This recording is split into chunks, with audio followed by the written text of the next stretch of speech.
കർത്താവിൻ്റെ വിലയേറിയ നാമത്തിന് മഹത്വം ഉണ്ടാകട്ടെ. നമ്മൾ അവസാനത്തെ ഭാഗത്തിലേക്ക് വന്നു. റോമലേഖനം 12 തൊട്ട് 16 വരെയുള്ള 5 അധ്യായം, 12 തൊട്ട് 16 വരെയുള്ള 5 അധ്യായം, ആ 5 അധ്യായങ്ങളിൽ പരാമർശിക്കുന്നത് സർവീസ് അല്ലെങ്കിൽ ഹൗ ടു സെർവ് ഗോഡ്, ദൈവത്തെ എങ്ങനെ സേവിക്കണം. അതിന് തിയോളജിക്കൽ വേർഡ് ഗ്ലോറിഫിക്കേഷൻ, മഹത്വീകരിക്കുക എന്നുള്ള പദമാണ് ആ ഒരു വിഷയത്തോടുള്ള ബന്ധത്തിൽ വേദശാസ്ത്രജ്ഞന്മാർ ഉപയോഗിക്കുന്ന പദമെന്നുള്ളതും പ്രത്യേക ഓർക്കുകയാണ്. നമുക്ക് 12ാം അധ്യായത്തിലേക്ക് വരാം. ഇനി നമുക്ക് ദൈവം അനുവദിച്ചാൽ ഈ 5 അധ്യായങ്ങൾ തീരുന്നത് വരെ കണ്ടിന്യൂസ് ക്ലാസ് എടുക്കാനായിട്ട് ശ്രമിക്കാം. നമ്മൾ ശ്രദ്ധിച്ചു, 12ാം അധ്യായം തുടങ്ങി സർവീസ് അല്ലെങ്കിൽ സേവനം അല്ലെങ്കിൽ ഗ്ലോറിഫിക്കേഷൻ, മറ്റു വിധത്തിൽ പറഞ്ഞാൽ പ്രായോഗിക ജീവിതം. അതായത് ഒരു വിശ്വാസി ലോകത്തിൽ ജീവിക്കുമ്പോൾ അവൻ്റെ സഹവിശ്വാസികളോടും ലോകത്തുള്ള മനുഷ്യരോടും എങ്ങനെ ഇടപെടണം എന്നുള്ളത് ഈ 12ാം അധ്യായത്തിൽ പഠിപ്പിക്കുകയാണ്. How he should behave with his fellow believers. ഒരു സഭയിൽ എങ്ങനെ വർത്തിക്കണം, അവൻ്റെ സഹവിശ്വാസികളോട് എങ്ങനെയായിരിക്കണം, അതുപോലെ തന്നെ ലോകത്തോടുള്ള ബന്ധത്തിൽ എങ്ങനെയായിരിക്കണം. എന്നാൽ ഇതിന് തിയോളജിക്കലി വേദശാസ്ത്രപരമായി ഈ 12 തൊട്ട് 16 വരെയുള്ള അധ്യായത്തിൻ്റെ പേര് ഗ്ലോറിഫിക്കേഷൻ, മഹത്വീകരണം എന്നാണ്. മഹത്വീകരണം. എന്തുകൊണ്ടാണ് അവരിതിന് മഹത്വീകരണമെന്ന് പേര് കൊടുത്തത്? അതായത് മഹത്വീകരിക്കുക, നമ്മളെ സൃഷ്ടിച്ചത് ദൈവത്തിന് മഹത്വം കൊടുക്കുവാനാണ്. We are created to glorify God. മനുഷ്യനെ സൃഷ്ടിച്ചതിൻ്റെ ആത്യന്തിക ഉദ്ദേശം ദൈവത്തോടുള്ള കൂട്ടായ്മ അനുഭവിക്കുകയും ദൈവത്തെ മഹത്വപ്പെടുത്തുകയും ചെയ്യാം എന്ന് പറയുമ്പോൾ, ദൈവം ഒരാളെക്കുറിച്ച് ആഗ്രഹിക്കുന്ന കാര്യം നിവർത്തിക്കുകയാണെങ്കിൽ അത് ദൈവമഹത്വമാണ്. എന്നെക്കുറിച്ച് ദൈവം എന്താഗ്രഹിക്കുന്നു, ഞാൻ ആഗ്രഹിക്കുന്നതല്ല, ദൈവം എന്നെക്കുറിച്ച് എന്താഗ്രഹിക്കുന്നു അത് ഞാൻ നിവർത്തിക്കുന്നതാണ് വാസ്തവത്തിൽ മഹത്വീകരണം. അതുകൊണ്ട് തന്നെയാണ് ഈ 12ാം അധ്യായം തുടങ്ങിയുള്ള വിഷയത്തിന് ഗ്ലോറിഫിക്കേഷൻ അല്ലെങ്കിൽ മഹത്വീകരണം എന്ന പേര് തിയോളജിക്കലി വേദശാസ്ത്രപരമായി കൊടുത്തിരിക്കുന്നത്. 12ാം അധ്യായത്തെ 3ആയി തിരിക്കാം. ആദ്യത്തെ 2 വാക്യം ഫുൾ സറണ്ടർ, സമ്പൂർണ്ണ സമർപ്പണം, ആദ്യത്തെ 2 വാക്യം. പിന്നീട് 3 തൊട്ട് 8 വരെയുള്ള വാക്യങ്ങളിൽ മെമ്പേഴ്സ് ഓഫ് ഹിസ് ബോഡി, അവൻ്റെ ശരീരത്തിൻ്റെ അവയവങ്ങളായി തീർന്ന ദൈവസഭയുടെ കാര്യമാണ് 3 തൊട്ട് 8 വരെയുള്ള വാക്യങ്ങളിൽ. 9 തൊട്ട് 21 വരെ പ്രായോഗികമായ ഭാഗങ്ങൾ എടുത്തു പറയുകയാണ്. നമുക്കിനിയും 1-2 വാക്യം ഒന്ന് വായിച്ചിട്ട് ആ വിഷയത്തിലേക്ക് വരാം. കഴിയുന്നതും ഓരോ വാക്യങ്ങളും അപഗ്രഥിച്ച് മനസ്സിലാക്കിക്കൊണ്ട് നമുക്ക് മുന്നോട്ട് പോകാം. 12ാം അധ്യായത്തിൻ്റെ ആദ്യത്തെ 2 വാക്യം. സഹോദരന്മാരെ, ഞാൻ ദൈവത്തിൻ്റെ മനസ്സിൽ ഓർപ്പിച്ച് നിങ്ങളെ പ്രബോധിപ്പിക്കുന്നത്, നിങ്ങൾ ബുദ്ധിയുള്ള ആരാധനയായി നിങ്ങളുടെ ശരീരങ്ങളെ ജീവനും വിശുദ്ധിയും ദൈവത്തിന് പ്രസാദമുള്ള യാഗമായി സമർപ്പിപ്പീൻ. ഈ ലോകത്തിന് അനുരൂപരാകാതെ നന്മയും പ്രസാദവും പൂർണ്ണതയുമുള്ള ദൈവഹിതം ഇന്നതെന്ന് തിരിച്ചറിയേണ്ടതിന് മനസ്സ് പുതുക്കി രൂപാന്തരപ്പെടുവീൻ. ഈ ദിവസം മുഴുവൻ വേണമെങ്കിൽ ആ 2 വാക്യം മതി നമുക്ക് ക്ലാസ് എടുക്കുവാൻ. എന്നാൽ അതിൻ്റെ പ്രസക്തമായ ഭാഗങ്ങൾ ചൂണ്ടിക്കാണിക്കാമെന്ന് ഞാൻ ആഗ്രഹിക്കുകയാണ്. ഒന്നാമത് ഇവിടെ വായിച്ചത്, നിങ്ങളുടെ ശരീരങ്ങളെ ജീവനും വിശുദ്ധിയും ദൈവത്തിന് പ്രസാദമുള്ള യാഗമായി സമർപ്പിപ്പീൻ. അവർ ബോഡി, നമ്മുടെ ശരീരം 1 കൊരിന്ത്യർ 6-ാം അധ്യായത്തിൻ്റെ 19-20 വാക്യം, പരിചയമുള്ള വാക്യങ്ങൾ വായിക്കാതെ പറഞ്ഞു വിടുകയാണ്. 1 കൊരിന്ത്യർ 6-ാം അധ്യായത്തിൻ്റെ 19-20 വാക്യം. നിങ്ങളുടെ ശരീരം ദൈവത്തിൻ്റെ മന്ദിരമാണ്, ദൈവത്തിൻ്റെ ആത്മാവ് നിങ്ങളിൽ വസിക്കുന്നു. Your body is a temple of the living God. ജീവനുള്ള ദൈവത്തിൻ്റെ ഒരാലയമാണ് നിങ്ങളുടെ ശരീരം. നമ്മൾ ഓർക്കണം, പഴയ നിയമ കാലഘട്ടം ശ്രദ്ധിച്ചാൽ യഹൂദന് ദേവാലയം ദൈവം കൊടുത്ത ശേഷം നമ്മൾ ശ്രദ്ധിച്ചു നോക്കിയാൽ അവരുടെ ജീവിതത്തിൻ്റെ എല്ലാ പ്രവൃത്തിയും ആ ദേവാലയത്തെ ചുറ്റിപ്പറ്റിയാണ്.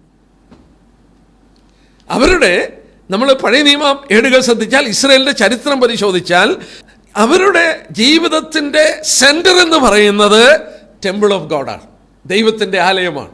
ദൈവത്തിൻ്റെ ആലയത്തെ ആസ്പദമാക്കിയാണ് വർഷത്തിൽ 3 പ്രാവശ്യം അവിടെ വരണം, അവരെല്ലാ ദിവസവും യാഗമർപ്പിക്കണം, അവർക്ക് ദൈവത്തെ കണ്ടുമുട്ടുവാൻ അവിടെ വരണം, ദൈവജനം കേൾപ്പാൻ അവിടെ കടന്നു വരണം. അവരുടെ ജീവിതം മുഴുവൻ റിവോൾവ് ചെയ്യുന്നതല്ലെങ്കിൽ അവരുടെ ജീവിതം മുഴുവൻ സെൻറ്റർ ചെയ്തിരിക്കുന്നത്, അതിൻ്റെ കേന്ദ്രമെന്ന് പറയുന്നത് ഈ ടെമ്പിളാണ്. That is a temple. നമ്മളൊന്ന് ആലോചിച്ച് നോക്കിയാൽ നമ്മുടെ ശരീരത്തിൻ്റെ പ്രാധാന്യത. ഈ ശരീരം ദൈവത്തിൻ്റെ, 1 കൊരിന്ത്യർ 6-ാം അധ്യായത്തിൻ്റെ 19-20 വാക്യത്തിൽ വായിച്ചു, ജീവനുള്ള ദൈവത്തിൻ്റെ മന്ദിരമാണ് നിങ്ങളുടെ ശരീരം, അവർ ബോഡി. നമ്മുടെ ശരീരത്തിൻ്റെ പ്രാധാന്യത നമ്മൾ ഓർക്കണം. ഈ ശരീരം ദൈവം വസിക്കുന്ന ഒരു മന്ദിരമാണ്. നമ്മളതിനെ ഒട്ടും വില കുറച്ച് ചിന്തിപ്പാനായിട്ട് പാടില്ല. എന്തെങ്കിലും കർത്താവിന് ചെയ്യണമെങ്കിൽ ഒരു ശരീരം വേണം. അവനവൻ 2 കൊരിന്ത്യർ 5:10 അവനവൻ ശരീരത്തിൽ ഇരിക്കുമ്പോൾ ചെയ്തത് ചെയ്യുവാനായിട്ട് എന്ത് വേണം? ശരീരം വേണം. ചെയ്യുവാനായിട്ട് ശരീരം വേണം. നമ്മൾ വാർദ്ധക്യം ചെല്ലുമ്പോൾ, ക്ഷീണിക്കുമ്പോൾ ഈ ശരീരം കൊണ്ട് പിന്നെ അധികം ചെയ്യാൻ കഴിയില്ല. നമ്മൾ ചെയ്യുവാൻ ആഗ്രഹിക്കും, ചെയ്യാൻ നിവൃത്തിയില്ല. മാത്രമല്ല, നമ്മൾ ഓർത്തതുപോലെ നമ്മുടെ ഓൾ ലൈഫ് ദൈവത്തോടുള്ള ബന്ധത്തിൽ റിവോൾവ് ചെയ്യുന്നത് ഈ ശരീരത്തിൽ ദൈവത്തിൻ്റെ മന്ദിരമായിരിക്കിയാൽ അത് ദൈവത്തിന് ഒരു വിശുദ്ധ മന്ദിരമായി, അക്സെപ്റ്റബിളായി, ദൈവത്തിന് പ്രസാദമുള്ള ഒരു യാഗമായി ഈ ശരീരത്തെ സമർപ്പിക്കുവാൻ ആവശ്യപ്പെടുകയാണ്. ഇത് വളരെ അകത്തോട്ടിറങ്ങി ചിന്തിക്കാം. ബൈബിൾ വളരെ സീരിയസ് ആയി പഠിക്കുന്നവരുണ്ട്. നിങ്ങൾക്ക് വേണ്ടി ഞാൻ 1-2 റെഫറൻസുകൾ പറഞ്ഞു വിടാം. കാരണം ഞാനത് ഒത്തിരി പറയാൻ പോയാൽ ഒരുപാട് പോകും. യേശുക്രിസ്തുവിൻ്റെ ജീവിതത്തെ വരച്ചു കാണിക്കുന്ന ഒരു വാക്യമാണ് എഫേസ്യ ലേഖനം 5:2 ദൈവവചനം ഈ ഇച്ചിരി സൂക്ഷ്മമായി പഠിക്കുന്നവർക്ക് വേണ്ടി ഞാൻ ആ വാക്യം വായിക്കും. ആകയാൽ പ്രിയമക്കൾ എന്ന പോലെ ദൈവത്തെ അനുകരിപ്പിൻ, ക്രിസ്തുവും നിങ്ങളെ സ്നേഹിച്ച് നമുക്ക് വേണ്ടി തന്നെത്താൻ ദൈവത്തിന് സൗരഭ്യവാസനയായ വഴിപാടും യാഗവുമായി അർപ്പിച്ചതുപോലെ സ്നേഹത്തിൽ നടപ്പിൻ. ക്രിസ്തു നമ്മളെ സ്നേഹിച്ച് 2 കാര്യം ചെയ്തു. ഒന്ന്, എന്താ ചെയ്തത്? നമ്മളെ സ്നേഹിച്ച് നമുക്ക് വേണ്ടി തന്നെത്താൻ ദൈവത്തിന് സൗരഭ്യമുള്ള വഴിപാടും യാഗവുമായി അർപ്പിച്ചു. വഴിപാട് യാഗവുമായി അർപ്പിച്ചു. എന്താണ് ഈ വഴിപാടെന്ന് പറയുന്നത്?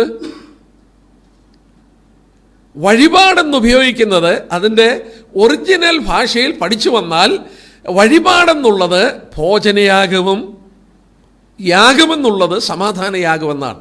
അപ്പോൾ ആ വാക്യം ഇങ്ങനെ ഭാഷാന്തരം ചെയ്യാം: നമ്മെ സ്നേഹിച്ച് നമുക്ക് വേണ്ടി സൗരഭ്യമുള്ള ഒരു ഭോജനയാഗവും സമാധാനയാഗവുമായി അവൻ അർപ്പിച്ചു. ഇനിയും ആ യാഗങ്ങൾ എന്തിനെ കാണിക്കുന്നു എന്ന് നോക്കിയാട്ടെ. നമുക്ക് വളരെ വ്യക്തമായിട്ടറിയാം, ലേവ്യ പുസ്തകം 2-ാം അധ്യായത്തിൻ്റെ യാഗം ഭോജനയാഗമാണ്. രക്തമില്ല, മാംസമില്ല. അവിടെ രക്തവും മാംസവും ഇല്ലാത്തൊരു യാഗമാണ്. ആ യാഗം കുറച്ച് നേരിയ മാവ്, എണ്ണ, കുന്തിരിക്കം, ഉപ്പ്, ഇങ്ങനെയൊക്കെയുള്ള വസ്തുക്കളാണ്. അതെന്തിനെ കാണിച്ചതാണ്? യേശുക്രിസ്തുവിൻ്റെ ഈ ലോക ജീവിതം. ലേവ്യ പുസ്തകം 2-ാം അധ്യായം അതൊരു വഴിപാടാണ്. ദൈവപുത്രൻ, നമ്മൾ ഓർക്കണം, സ്വർഗം വിട്ട് ഭൂമിയിൽ വന്ന് ബേഥലേം പുരി മുതൽ കാൽവറി ക്രൂശ് വരെ അവൻ ജീവിച്ച ജീവിതം ഒരു യാഗമാണ്. ആ യാഗത്തിൻ്റെ പേരാണ് ഭോജനയാഗം, മീൽ ഓഫറിംഗ്. 2-ാം അധ്യായം അതേ ആശയമായി ഇവിടെ നമുക്ക് തന്നിരിക്കുന്നത്. നിങ്ങളുടെ ശരീരങ്ങളെ ദൈവത്തിന് പ്രസാദമുള്ള യാഗമായി സമർപ്പിക്കുക. യേശുക്രിസ്തു ഈ ലോകത്തിൽ ജീവിച്ചപ്പോൾ 33 വർഷക്കാലം വഴിപാടായി ജീവിച്ചു. അതിനുശേഷം ദൈവത്തിന് യാഗമായി ക്രൂശിൽ അവൻ മരിച്ചു. നമ്മുടെ ജീവിതവും അങ്ങനെയായിരിക്കാനായിട്ട് ദൈവം ആഗ്രഹിക്കുന്നു. പിന്നെ ഇവിടെ മറ്റൊരു കാര്യം നോക്കുക. നമ്മളിവിടെ വായിച്ചു, നിങ്ങളുടെ ശരീരങ്ങളെ ജീവനുള്ള യാഗമായി, ലിവിങ് സാക്രിഫൈസ്. ജീവിക്കുമ്പോൾ യാഗമായിരിക്കുക. പഴയ നിയമത്തിൽ യാഗമൃഗം അറുത്തിട്ടാണ് യാഗപീഠത്തിൽ അർപ്പിക്കുന്നത്. ഞാൻ ജീവിച്ചിരിക്കുമ്പോൾ തന്നെ ഒരു യാഗമായി അർപ്പിക്കുവാനായിട്ട് ആവശ്യപ്പെടുകയാണ്. ക്രിസ്തു ജീവിച്ചിരുന്നപ്പോൾ നമ്മൾ ഓർത്തു, വഴിപാടെന്ന് പറയുന്നത് 33 വർഷം അവനൊരു യാഗമായിരുന്നു, ദൈവത്തിന് സൗരഭ്യമുള്ളൊരു യാഗം. എന്നെയും അങ്ങനെ യാഗമായി അർപ്പിക്കാനായിട്ട് ആവശ്യപ്പെട്ടിരിക്കുകയാണ്. ഞാൻ ആ ഭാഗം പെടട്ടെ. എത്രയോ ആശയങ്ങൾ അവിടെ നിറഞ്ഞു നിൽക്കുന്നു എന്നുള്ളത് പ്രത്യേകം ഓർക്കുക. എന്തിനാണ് പൗലോസോടെ സഹോദരന്മാരെ ദൈവത്തിൻ്റെ മനസ്സിൽ ഓർപ്പിച്ച് നിങ്ങളെ പ്രബോധിപ്പിക്കുകയാണ്. I beseech you, I beg you. ഇവിടെ പൗലോസ് പറയുന്ന വാക്ക് കൽപ്പനയല്ല. I beg you, I beseech you. ഞാൻ കെഞ്ചുകയാണ്, കേഴുകയാണ്. നിങ്ങളുടെ ശരീരങ്ങളെ ദൈവത്തിന് കൊടുക്കുക. നോക്കുക, ഒരു കാര്യം നമ്മൾ ഓർക്കണം. ഇവിടെ ശരീരങ്ങളെ ദൈവത്തിന് പ്രസാദമുള്ള യാഗം, ക്രിസ്തു നമ്മളെ സ്നേഹിച്ച് നമുക്ക് വേണ്ടി ദൈവത്തിന് സൗരഭ്യമുള്ള ഒരു വഴിപാട് യാഗമായി അർപ്പിച്ചു. സൗരഭ്യമുള്ള യാഗങ്ങൾ സ്വമേധാദാനങ്ങളാണ്. യാഗം നമ്മൾ പഠിച്ചപ്പോൾ ശ്രദ്ധിച്ചു, 2 വിധമായ യാഗങ്ങളുണ്ട്. സ്വമേധയായി കൊടുക്കുന്നുണ്ട്, ഫ്രീ വിൽ. സ്വമേധയായി ആരാധനാത്മകമായി ദൈവത്തോടുള്ള സമർപ്പണം മൂലം ഞാൻ അർപ്പിക്കുന്ന സ്വമേധയാഗങ്ങളുണ്ട്, നിർബന്ധമായി അർപ്പിക്കുന്നുണ്ട്. പാപത്തിൻ്റെ ഫലമായി പരിഹാരത്തിന് അർപ്പിക്കുന്ന നിർബന്ധയാഗങ്ങളുണ്ട്. എന്നാൽ ഇവിടെ നിങ്ങളെ ദൈവത്തിന് പ്രസാദമുള്ള യാഗമായി അർപ്പിക്കുക. എൻ്റെ ദൈവത്തോടുള്ള സ്നേഹം, എനിക്ക് വേണ്ടി ചെയ്ത വലിയ നന്മകൾ, അതോർത്ത് എൻ്റെ ശരീരം ഞാൻ ദൈവത്തിന് കൊടുക്കണം. എനിക്കെന്ത് കൊടുക്കാനായിട്ടുണ്ട്? എനിക്ക് എൻ്റെ ജീവിതം കൊടുക്കാനല്ലാതെ വേറെ എന്തുണ്ട്? എൻ്റെ ജീവിതത്തെ കർത്താവിന് കൊടുക്കുവാൻ ഞാൻ കടപ്പെട്ടവനാണ്. അതാണ് പൗലോസ് ഇവിടെ ഓർപ്പിച്ചത്. നോക്കുക, അത് ദൈവത്തിന് അത് നിർബന്ധമല്ല. അത് നിർബന്ധമല്ലാത്തത് കൊണ്ടെന്താണ്? അത് ദൈവത്തിന് സൗരഭ്യമായ കാര്യമാണ്. സ്നേഹത്തോടുള്ള ബന്ധത്തിൽ അവൻ ചെയ്ത നന്മകളുടെ ആ പ്രതികരണമായി ദൈവത്തോടുള്ള സ്നേഹവും ദൈവത്തോടുള്ള എൻ്റെ ആ മനോഭാവം വെളിപ്പെടുത്താൻ എന്നെ തന്നെ കൊടുക്കുന്നത് ദൈവത്തിന് പ്രസാദമുള്ള ഒരു യാഗമായി തീരുകയാണ്. ഇനി നമ്മൾ ഇവിടെ പ്രത്യേകം ശ്രദ്ധിക്കുക. ഇവിടെ 2 കാര്യങ്ങൾ എടുത്തു പറയുക. എന്താ പറഞ്ഞിരിക്കുന്നത് നോക്കട്ടെ. അങ്ങനെ ശരീരം അർപ്പിക്കുക. ഒരു ക്രിസ്ത്യ ജീവിതം എങ്ങനെ നയിക്കണം എന്ന് ഇവിടെ പഠിപ്പിക്കുമ്പോൾ വളരെ പ്രാധാന്യത അർഹിക്കുന്ന ഒരു കാര്യം കൂടി ഞാൻ ചൂണ്ടിക്കാണിച്ചോട്ടെ. ആദ്യം ഇവിടെ കൽപ്പിക്കുന്നത് നമ്മൾ ഓർത്തു, ഹൗ ടു സെർവ് ഗോഡ്. ദൈവത്തെ എങ്ങനെ സേവിക്കണം? ദൈവത്തെ എങ്ങനെ സേവിക്കണം? ഞാനൊരു പാസ്റ്ററാകണോ? ഞാനൊരു അച്ഛനാകണോ? ഞാൻ എങ്ങനെയാണ് ദൈവത്തെ സേവിക്കേണ്ടത്? അതല്ലേ ദൈവസേവ? അല്ല, അതല്ല ദൈവസേവ. ദൈവസേവ എന്താണെന്ന് ഇവിടെ പറയുക. ദൈവസേവ എന്താണ് പറയുന്നത്? നിങ്ങളെ ആദ്യമായി യാഗത്തിന് ദൈവത്തിന് കൊടുക്കുക. ദൈവത്തിന് കൊടുത്തു കഴിയുമ്പോൾ ദൈവം പറയും നിങ്ങൾ എന്ത് ചെയ്യണം. നിങ്ങൾ പാസ്റ്ററാകണോ? നിങ്ങൾ അച്ഛനാകണോ? നിങ്ങൾ എന്ത് ശുശ്രൂഷ ചെയ്യണമെന്ന് ദൈവമാണ് പറയുന്നത്. അത് നിങ്ങൾ വിട്ടുകൊടുക്കണം. അല്ലാതെ നിങ്ങൾ സ്വയമായി ചെയ്യുന്നതിൻ്റെ പേരില്ല, നിങ്ങളുടെ ഇഷ്ടം ചെയ്യുന്നതേ ഉള്ളൂ. നിങ്ങൾ സ്വയമായി ചെയ്യുന്നത് അല്ല, നിങ്ങളുടെ അപ്പനും അമ്മയും നേർന്നതുകൊണ്ട് നിങ്ങൾ ചെയ്യുന്നത്, നിങ്ങളുടെ ഇഷ്ടം കൊണ്ട് നിങ്ങളുടെ അപ്പൻ്റെ അമ്മയുടെ ഇഷ്ടം ചെയ്യുന്നു. അതല്ല ദൈവവേല. ദൈവവേല എന്താണ്? നിങ്ങളെ യാഗമായി കൊടുക്കുക. പിതാവേ, ഇതാ എന്നെ സമർപ്പിക്കുന്നു. കർത്താവേ, എന്നെ നിനക്ക് തരുന്നു. നിൻ്റെ ഇഷ്ടം എന്നെ നിവർത്തിച്ചാട്ടെ. ഒരുപക്ഷെ ഞാൻ എൻ്റെ ജീവിതം മുഴുവൻ ഒരു കൃഷിക്കാരനായി ജീവിക്കാനായിരിക്കാം ദൈവത്തിന് ഇഷ്ടം. ഒരുപക്ഷെ ഞാനൊരു തൊഴിൽ ചെയ്ത് ജീവിക്കാനായിരിക്കും ദൈവത്തിൻ്റെ ഇഷ്ടം. ദൈവത്തിൻ്റെ ഇഷ്ടമെന്തോ അത് ചെയ്യുവാൻ എന്നെ വിട്ടുകൊടുക്കണം. ഇവിടെ അതാണ് പ്രാരംഭമായി പറഞ്ഞത്, എന്നെ വിട്ടുകൊടുക്കണം. പ്രിയപ്പെട്ടവരെ, എത്രയോ തെറ്റിദ്ധാരണകൾ ഇന്ന് ലോകത്തിൽ പരന്നു കഴിച്ചു. ക്രിസ്ത്യ ശുശ്രൂഷ എന്നൊക്കെ പറഞ്ഞാൽ ഇങ്ങനെയാണെന്നൊരു തെറ്റായ ധാരണകളൊക്കെ മനസ്സിൽ വന്നിരിക്കുമ്പോൾ ദൈവവചനം എന്ത് പറയുന്നു എന്നുള്ളത് നമ്മൾ ശ്രദ്ധിക്കേണ്ടത് ആവശ്യമാണ്. ഇനി നമുക്ക് നോക്കാം. ഇത് മനസ്സിലാക്കണമെങ്കിൽ 2-ാം വാക്യത്തിൽ നമ്മൾ വായിക്കുന്നു, ഈ ലോകത്തിന് അനുരൂപരാകാതെ നന്മയും പ്രസാദവും പൂർണ്ണതയുമുള്ള ദൈവഹിതം ഇന്നത് തിരിച്ചറിയേണ്ടതിന് മനസ്സ് പുതുക്കി രൂപാന്തരപ്പെടുവേൻ. 2 വാക്കുകൾ എടുത്ത് അവിടെ നിങ്ങളൊന്ന് നോട്ട് ചെയ്യണം. 1, അനുരൂപരാകാതിരിക്കുക, മനസ്സ് പുതുക്കി രൂപാന്തരപ്പെടുക. ഇംഗ്ലീഷിൽ അറിയാവുന്ന ആ വാക്കുകളൊന്ന് എഴുതിക്കാട്ടെ. 1, അനുരൂപരാകുക, conform. Do not be conformed. പിന്നെ എന്ത് ചെയ്യണം? Be transformed. Not to be conformed but be transformed.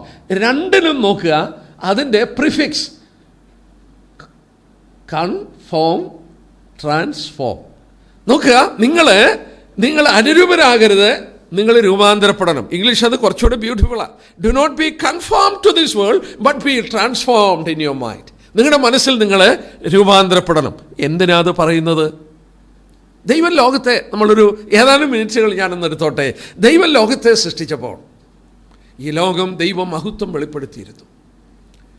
നമ്മളിന്ന് കാണുന്നു ഇന്ന് തന്നെ ഈ ലോകം എത്ര ബ്യൂട്ടിഫുള്ളാണ്. പക്ഷെങ്കിൽ ആരോ ദൈവദാസൻ പറഞ്ഞ പോലെ ഒരു കണ്ണാടി എടുത്തിട്ട്, എൻ്റെ മുഖം നോക്കുന്ന കണ്ണാടി എടുത്തിട്ട് ഞാനത് അടിച്ച് പൊട്ടിച്ചിട്ട് ഞാൻ നോക്കിയാൽ കാണാതിരിക്കും.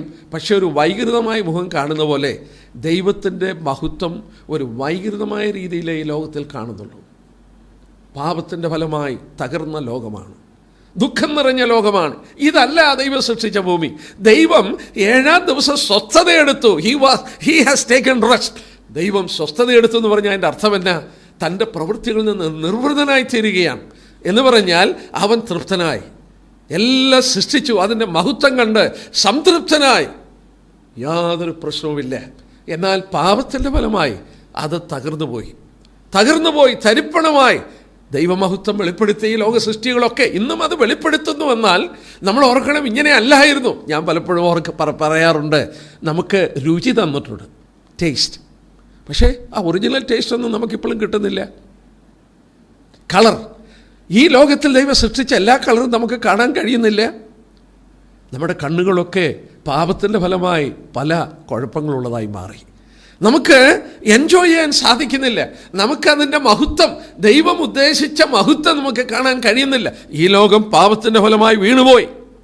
ഈ സൃഷ്ടിയൊക്കെ ദൈവ മഹത്വം വെളിപ്പെടുത്തുന്ന ഒരു സംഗീതമായിരുന്നു. അതെല്ലാം തകർന്ന് തരിപ്പണമായി പോയി. എന്നാൽ നമ്മൾ ഓർക്കണം, ഇവിടെ സാത്താൻ പ്രവർത്തിക്കുകയാണ്. 1 യോഹന്നാൻ 2-ാം അധ്യായത്തിൻ്റെ 15-17 വരെയുള്ള വാക്യത്തിൽ നമ്മൾ വായിക്കുന്നുണ്ട്, നമുക്ക് ശത്രുക്കളുണ്ട്. നമുക്ക് നോക്കാം. 1 യോഹന്നാൻ 2-ാം അധ്യായം അതിൻ്റെ 15 വാക്യം നമ്മൾ വായിക്കുമ്പോൾ, 1 യോഹന്നാൻ 2-ാം അധ്യായത്തിൻ്റെ 15, ലോകത്തെയും ലോകത്തിലുള്ളതിനെയും സ്നേഹിക്കരുത്. ഒരുത്തൻ ലോകത്തെ സ്നേഹിക്കുന്നെങ്കിൽ അവൽ പിതാവിൻ്റെ സ്നേഹമില്ല. ജഡമോഹം, കൺമോഹം, ജീവനത്തിൻ്റെ പ്രതാപം, ഇങ്ങനെ ലോകത്തിലുള്ളതെല്ലാം പിതാവിൽ നിന്നല്ല, ലോകത്തിൽ നിന്ന് അത്രേ ആകുന്നു. ലോകം അതിൻ്റെ മോഹവും ഒഴിഞ്ഞു പോകും, ദൈവശം ചെയ്യുന്നവനും എന്നേക്കും ഇരിക്കുന്നു. 1 യോഹന്നാൻ 2-ാം അധ്യായത്തിൻ്റെ 15-17 വരെയുള്ള വാക്യങ്ങളാണ്. വളരെ ശക്തമായി യാക്കോബ് എഴുതി. യാക്കോബിൻ്റെ ലേഖനം 4:4, വ്യഭിചാരികളായുള്ളവരെ, ലോകസ്നേഹം ദൈവത്തോട് ശത്രുതയാണ്. ദൈവത്തോട് ശത്രുതയാണ്. എന്താ ഈ ലോകമെന്നിവിടെ പറയുന്നത്? തെറ്റിദ്ധരിക്കരുത്, ഈ ഭൂമിയല്ല ഉദ്ദേശിച്ചത്. ഭൂമി എന്ന് പറയുന്ന ഗോളത്തെ അല്ല ഉദ്ദേശിച്ചിരിക്കുന്നത്. ലോകമെന്നുള്ള വാക്ക് നമുക്കറിയാം, പുതിയ നിയമം ഗ്രീക്കിലാണ് എഴുതിയത്. ഗ്രീക്കിൽ വിവിധ വാക്കുകൾ എഴുതിയിട്ടുണ്ട്. വേൾഡിന് ഉപയോഗിച്ചിരിക്കുന്ന ഇറുകി, എന്നാൽ ഇവിടെ ഉപയോഗിച്ചിരിക്കുന്ന ലോകത്തെ സ്നേഹിക്കരുത്, കോസ്മോസ്. അതിൽ നിന്നാണ് നമുക്ക് ഇംഗ്ലീഷിൽ കോസ്മെറ്റിക് എന്നുള്ള വാക്ക് ഇട്ടിരിക്കുന്നത്. കോസ്മെറ്റിക് എന്നുള്ള വാക്കിൽ തന്നെ നമുക്കറിയാം കോസ്മെറ്റിക്, ആ വാക്ക് കോസ്മോസ് എന്നുള്ള വാക്കിൽ നിന്ന് വന്ന എന്ന് പറഞ്ഞാൽ ഈ ഭൂമിയെ അലങ്കരിച്ചൊരുക്കിയിരിക്കുകയാണ്. കോസ്മെറ്റിക്. ഈ ലോക ദൈവത്തിൽ നിന്നകന്ന് നമ്മൾ തിരുവചനത്തിൽ വായിക്കുന്നുണ്ട്, ഈ ലോകത്തിൻ്റെ പ്രഭു, ഈ ലോകത്തിൻ്റെ ദൈവം ആരാണത്? സാത്താനാണ്. ഈ ലോകത്തിൻ്റെ ഒരു സിസ്റ്റം അവൻ ഉണ്ടാക്കി. ഇവിടുത്തെ ഭരണകൂടങ്ങൾ അവൻ്റെ കീഴിലാണ്. എല്ലാം ഒരു സാത്താൻ്റെ പൈശാചികമായ ഒരു പ്രവർത്തനത്തിലൂടെ മുന്നോട്ട് പോവുകയാണ്. ഈ ലോകത്തിൻ്റെ പ്രഭു, ഈ ലോകത്തിൻ്റെ ദൈവം, ഈ ലോകത്തെ സ്നേഹിക്കരുത്. ഈ ലോകത്തിനൊരു സിസ്റ്റമുണ്ട്. നമ്മൾ മുമ്പേ എന്തായിരുന്നു?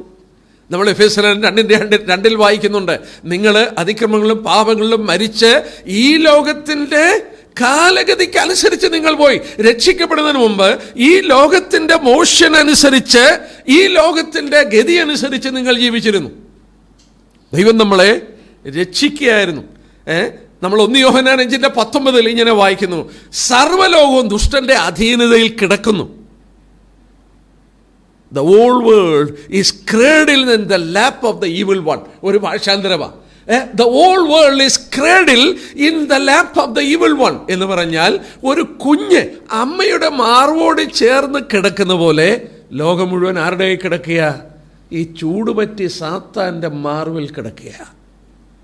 ഈ ലോകം മുഴുവൻ ചൂടുപറ്റി ഈ സാത്താൻ്റെ മാർവിൽ കിടക്കുകയാണ്. നമ്മൾ മുമ്പേ ഈ ലോകത്തിൻ്റെ കാലഗതിക്ക് അനുസരിച്ച് ജീവിച്ചവരാ. എഫേസ്യർ 2:2 വായിക്കുന്നുണ്ട്. എന്നാൽ യോഹന്നാൻ 17:6 ക്രിസ്തുവിൻ്റെ മഹത്വപൂർണമായ മധ്യസ്ഥത പ്രാർത്ഥനയിൽ നമ്മളൊരു കാര്യം കാണുന്നുണ്ട്. ആ വാക്യം ഒന്ന് വായിക്കാം. യോഹന്നാൻ സുവിശേഷം 17-ാം അധ്യായത്തിൻ്റെ 6-ാം വാക്യം എന്നെയും നിങ്ങളെയും കുറിച്ച് പറയുന്നൊരു വാക്ക് നോക്കിയാട്ടെ. യോഹന്നാന്റെ സുവിശേഷം 17-ാം അധ്യായത്തിൻ്റെ 6-ാമത്തെ വാക്യം, നീ ലോകത്തിൽ നിന്ന് എനിക്ക് തന്നിട്ടുള്ള മനുഷ്യർക്ക്. ഓ, എന്തൊരു വാക്യമാണ്! നീ ലോകത്തിൽ നിന്ന് എനിക്ക് തന്നിട്ടുള്ളോ. ഈ ലോകം മുഴുവൻ സാത്താൻ്റെ കയ്യിലാണ്. Cradle in the lap of the evil one. ഈ ദുഷ്ടന്റെ മാർവിൽ കിടക്കുമ്പോൾ അവിടെ നിന്ന് ഒരു കൂട്ടം ആളുകളെ കർത്താവിന് കൊടുത്തു. പിതാവ് തൻ്റെ പുത്രന് വേണ്ടി കൊടുത്തു. ഞാനും നിങ്ങളും അതിൽ ഉൾപ്പെട്ടവരാണ്. നമുക്ക് 1-2 വാക്യങ്ങൾ അതുള്ള ബന്ധത്തിൽ ഞാൻ പറഞ്ഞോട്ടെ. ഈ ലോകത്തെക്കുറിച്ച്, ഈ ലോകത്തിൻ്റെ ക്യാരക്ടർ പറഞ്ഞത് ഞാൻ ശ്രദ്ധിച്ചു. 1 കൊരിന്ത്യർ 1:21 ലോകജ്ഞാനത്താൽ ദൈവത്തെ അറിയായിക കൊണ്ട്, the world by wisdom knew not God. ലോകത്തിൻ്റെ ജ്ഞാനം ദൈവത്തെ അറിയുന്നില്ല. 2 പത്രോസ് 2:20 ലോകത്തിന് മാലിന്യമുണ്ടെന്ന് പറയുന്നു. കർത്താവും രക്ഷിതാവായ യേശുക്രിസ്തുവിൻ്റെ പരിജ്ഞാനത്താൽ ലോകത്തിൻ്റെ മാലിന്യം വിട്ടോടിയവർ. ലോകത്തിൻ്റെ മാലിന്യം വിറ്റോടിയവർ. 2 പത്രോസ് 1:4, 2 പത്രോസ് 1:4, ലോകത്തിൻ്റെ മോഹത്താലുള്ള നാശം വിട്ടൊഴിഞ്ഞ്, ലോകത്തിൻ്റെ മോഹത്താലുള്ള നാശം വിട്ടൊഴിഞ്ഞ്. 1 കൊരിന്ത്യർ 11:32 വീണ്ടും പറയുന്നുണ്ട്. 1 കൊരിന്ത്യർ 11:32, ലോകത്തോടുകൂടെ ശിക്ഷാവിധിയിൽ അകപ്പെടാതിരിക്കേണ്ടതിന്. അപ്പം ലോകം ശിക്ഷാവിധിയുടെ കീഴിലാണ്. ലോകത്തോടുകൂടെ ശിക്ഷാവിധിയിൽ അകപ്പെടാതിരിക്കേണ്ടതിന്. നമ്മൾ ഓർക്കണം, ക്രിസ്തു ക്രൂശിൽ എന്തിനാ മരിച്ചത്? നമുക്കറിയാം നമ്മുടെ പാപത്തിന് വേണ്ടിയാണ് മരിച്ചത്. എന്നാൽ ഗലാത്യലേഖനം 1:3 വായിക്കാം. വളരെ ഈ വിഷയത്തോടുള്ള ബന്ധത്തിൽ നമ്മളെ ഓർപ്പിക്കുന്ന ഒരു വാക്യം, ഗലാത്യലേഖനം 1-ാം അധ്യായത്തിൻ്റെ 3-ാമത്തെ വാക്യം, ഗലേഷ്യൻസ് 1:3. പിതാവായ ദൈവത്തിൽ നിന്നും നമ്മുടെ ദൈവം പിതാവായ ഇഷ്ടപ്രകാരം ഇപ്പോഴത്തെ ദുഷ്ടലോകത്ത് നമ്മെ വിടുവിക്കേണ്ടതിന്. ബ്രദേഴ്സ്, സിസ്റ്റേഴ്സ്, ആ വാക്യമൊന്ന് നോക്കിയാട്ടെ. ഇപ്പോഴത്തെ ദുഷ്ടലോകത്ത് നമ്മളെ വിടുവിക്കേണ്ടതിന് നമ്മുടെ പാപനിമിത്തം തന്നെത്താൻ ഏൽപ്പിച്ചു കൊടുത്തു. ക്രിസ്തു എന്തിനാ മരിച്ചത്? നമ്മളെ പാപത്തിൻ്റെ ശിക്ഷയിൽ നിന്ന് വിടുവിക്കുക മാത്രമല്ല, ഇപ്പോഴത്തെ ദുഷ്ടലോകത്ത് നമ്മളെ വിടുവിക്കണം. ഞാനിങ്ങനെ ഇരുന്നപ്പോൾ ഈ വാക്യം വായിച്ചപ്പോൾ ഇങ്ങനെ ഓർത്തു, പെസഹ കുഞ്ഞാട് ഈജിപ്തിൽ അറുക്കപ്പെടുമ്പോൾ അവരെ സംഹാരദൂതന്റെ കയ്യിൽ നിന്ന് വിടുവിക്കുക മാത്രമല്ല, ഈജിപ്തിൽ നിന്നുകൂടെ വിടുവിച്ചു. സത്യമല്ലേ? പെസഹ കുഞ്ഞാടിനെ അറുക്കുമ്പോൾ സംഹാരദൂതന്റെ കയ്യിൽ നിന്ന് വിടുവിക്കുക മാത്രമല്ല, ഈജിപ്തിൽ നിന്നുകൂടെ വിടുവിച്ച്. ഈജിപ്റ്റ് ഈ ലോകത്തിൻ്റെ ചിത്രമാണ്. ഇപ്പോഴത്തെ ദുഷ്ടലോകത്ത് നമ്മളെ വിടുവിപ്പാൻ നമ്മൾ ഓർക്കണം, നമ്മൾ വാസ്തവത്തിൽ ഭാഗ്യശാലികളാണ്. ഈ ലോകം മുഴുവൻ ശിക്ഷാവിധിയുടെ കീഴിലാണ്. ദൈവത്തെ അറിയാത്തൊരു ലോകമാണ്. ദുഷ്ടൻ്റെ അധീനതയിൽ കിടക്കുന്ന ലോകമാണ്. ലോകം ദൈവത്തെ അറിയാത്ത ഒരു വിശ്വമാണ്. ഇങ്ങനെ ലോകത്തിൻ്റെ ക്യാരക്ടർ അനേക വിധത്തിൽ വെളിപ്പെടുത്തിയിരിക്കുമ്പോൾ ലോകത്ത് നമ്മളെ കർത്താവ് വേർതിരിക്കുക മാത്രമല്ല, മറ്റൊരു കാര്യം കൂടെ ചെയ്തു. ഫിലിപ്പിലേഖനം 3:20 നമ്മൾ വായിക്കുന്നു, നമ്മുടെ പൗരത്വം സ്വർഗത്തിലാക്കി. ഒത്തിരി പേരൊക്കെ അമേരിക്ക പോകുന്നുണ്ടല്ലേ? അമേരിക്ക പോകാൻ ആളുകൾ ഭയങ്കരമായിട്ട് ആഗ്രഹിക്കുന്നു. അവരെല്ലാം ഫയൽ ചെയ്തൊക്കെ ഇരിക്കുക, എങ്ങനെയാലും അമേരിക്ക ചെല്ലണം. അവിടെ സിറ്റിസൺഷിപ്പിൻ്റെ ഇതെടുക്കുന്ന ഓത്തുണ്ട്. എൻ്റെ ഒരു മോളും ഫാമിലിയും ഓസ്ട്രേലിയ പോയി. അപ്പോൾ അവരും പുള്ളിക്കാരൻ അവിടെ ഈ സിറ്റിസൺഷിപ്പിൻ്റെ ഓത്തൊക്കെ എടുത്തു. അപ്പോൾ അതൊരു വലിയ സെറമണിയാണ്, ഓത്തിൻ്റെ സെറമണി. അവർ എന്തോ കടലാസും സർട്ടിഫിക്കറ്റൊക്കെ കൊണ്ടുവരും. ഒരു പ്രത്യേക സെറമണിയാണ് അവിടുത്തെ പൗരത്വം എടുക്കുന്ന. നമ്മളെന്താ ആലോചിച്ച്, നമ്മുടെ കർത്താവ് സ്വർഗത്തിൻ്റെ പൗരത്വം തന്നു. ഈ ദുഷ്ടലോകത്തെ നമ്മുടെ പൗരത്വം മാറ്റി നമ്മളെ സ്വർഗത്തിലെ പൗരന്മാരാക്കിയപ്പോൾ, നമ്മൾ ഇവിടുത്തുകാരല്ലാതായി മാറിയപ്പോൾ നമുക്ക് വേറെ ഒരു തലക്കെട്ട് തന്നെ. എന്താണെന്നറിയാമോ? അന്യരും പരദേശികളും, സ്ട്രേഞ്ചേഴ്സ് ആൻഡ് പിൽഗ്രിംസ്. നമ്മൾ ഈ ലോകത്തിലുള്ളവരല്ല. നമ്മുടെ പൗരത്വം സ്വർഗത്തിലാക്കി. നമ്മുടെ കർത്താവ് നമുക്ക് വേറെ ഒരു തലക്കെട്ട് തന്നു, അന്യരും പരദേശികളും. കാരണം ഇത് നമ്മുടെ രാജ്യമല്ല, ഇത് നമ്മുടെ പൗരത്വമുള്ള സ്ഥലമല്ല. നമ്മുടെ പൗരത്വം സ്വർഗത്തിലാണ്. നാം സ്വർഗീയ പൗരന്മാരാണ്. നമ്മളെ വിളിച്ചിരിക്കുന്നത് നമ്മൾ ഓർത്തിട്ടുണ്ട്, സ്വർഗീയ വിളിക്ക് ഓഹരിക്കാരായുള്ളവരെ, ഹെവൻലി കോളിംഗ്. നമ്മുടെ വിളി സ്വർഗീയമാണ്. അപ്പോൾ ഒന്നുകൂടെ നമുക്ക് യോഹന്നാന്റെ സുവിശേഷത്തിലേക്ക് വരാം. ആ 17-ാം അധ്യായം നോക്കിയാട്ടെ. നമ്മുടെ പൊസിഷൻ, നമ്മൾ എവിടെയാണ്, എങ്ങനെയാണ് എന്നുള്ളത് നമുക്കൊന്നുകൂടെ നോക്കാം. 17-ാം അധ്യായത്തിൻ്റെ 6-ാമത്തെ വാക്യം നോക്കിയാട്ടെ. 17:6, നീ ലോകത്തിൽ നിന്ന് എനിക്ക് തന്നിട്ടുള്ള മനുഷ്യർ.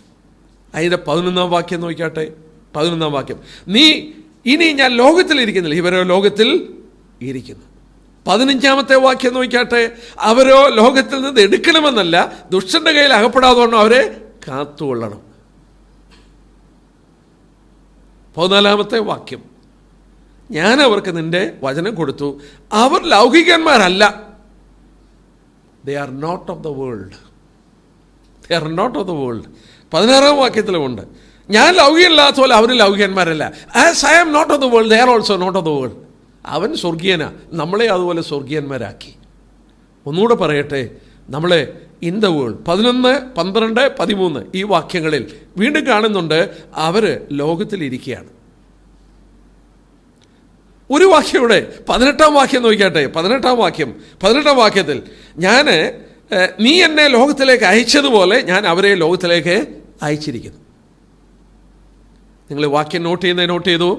ഔട്ട് ഓഫ് ദ വേൾഡ്, ലോകത്തിന് തിരഞ്ഞെടുത്തവൾ. 6-ാം വാക്യം, 15-ാമത്തെ വാക്യം.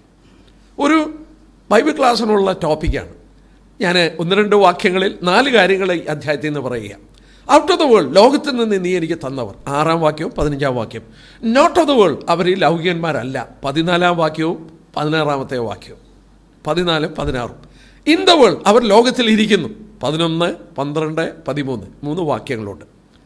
അവസാനം നമ്മുടെ ദൗത്യം 18-ാമത്തെ വാക്യം, ഇൻ ടു ദ വേൾഡ്, നീ എന്നെ ലോകത്തിലേക്ക് അയച്ച പോലെ ഞാൻ അവരെ ലോകത്തിലേക്ക് അയച്ചു.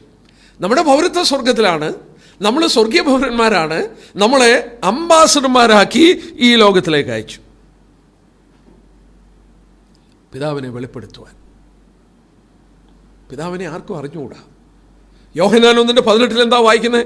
പിതാവിനെ ആർക്കും അറിഞ്ഞുകൂടാ, എന്നാൽ പിതാവിൻ്റെ മടിയിലിരിക്കുന്ന പുത്രൻ അവനെ വെളിപ്പെടുത്തി. അതുപോലെ നാം പിതാവിനെ വെളിപ്പെടുത്തുവാൻ, നമ്മുടെ കർത്താവിനെ വെളിപ്പെടുത്തുവാൻ ഈ ലോകത്തിലേക്ക് നമ്മളെ അയച്ചിരിക്കുകയാണ്.